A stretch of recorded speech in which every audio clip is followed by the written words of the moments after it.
blanket ban on fracking in national parks and has accepted a Labour move to toughen up safeguards. But demonstrators who gathered outside Parliament to demand the suspension of fracking anywhere were to be disappointed. A call for a moratorium failed in the Commons by a big majority. Opening the debate, the Minister, Amber Rudd, began by saying that fracking applications should be refused in protected areas unless there were exceptional circumstances. But a few moments later, she appeared to go further. We have agreed an outright ban on fracking in national parks, sites of special interest and areas of national beauty.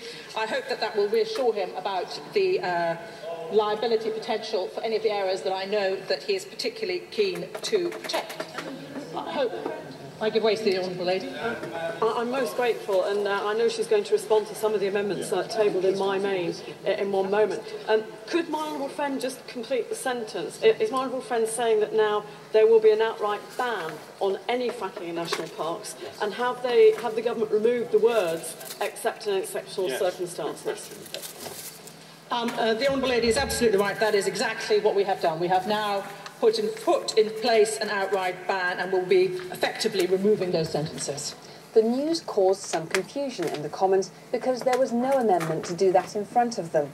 Later, the Deputy Speaker agreed that the outright ban on fracking in national parks would be added to the bill later in the House of Lords. Labour wants no fracking to go ahead unless a list of 13 safeguards are in place, including stringent monitoring and testing of sites. The government has accepted nearly all of those, but Tom Greatrix didn't feel the position was quite clear. What we've seen this afternoon so far is an absolute shambles. They have not got a clue what they're doing, and it's left us in a position where this bill, and this part of this bill, which has created a huge amount of attention, which many people are here because they wish to speak on, which many people across all sides of the House, and it isn't particularly party political, have got concerns, have tabled amendments, are not clear about what it is that the government and the Minister is saying this afternoon. I have to say that I feel sorry for her having been put in this position by her ministerial colleagues, who are good at giving the quotes to the Sun about this issue, but seem to shy away from taking part in any of these discussions. The chair of the Environmental Audit Committee said there were many different bodies regulating parts of the fracking process. What was needed was a big picture. But what we haven't got is an overall, overarching, integrated manner of being able to actually deal with these different applications. And my committee and the evidence that we received felt that this should be looked at from every single perspective. It's the overall strategic assessment that is needed, not the individual case-by-case application that goes in.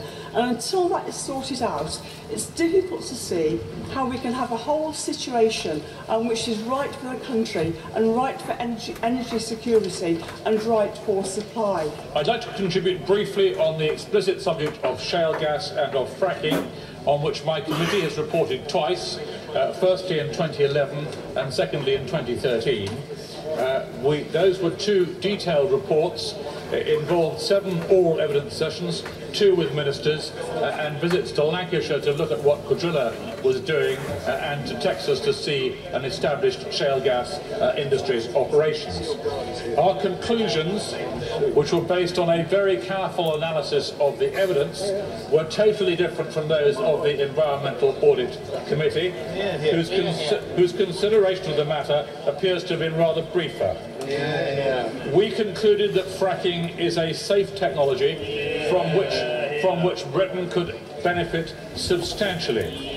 The Labour amendment does not offer the kind of protection that it was pretending that it does. It certainly doesn't offer any kind of moratorium, and it will be very interesting to know whether or not Labour will support a moratorium. That is what people are asking for. That's the importance of NC9. The big point is, Mr Deputy Speaker, in summary, that it is simply not compatible with our climate change objectives to be exploring yet more fossil fuels, to start a whole new fossil fuel industry, as fracking does.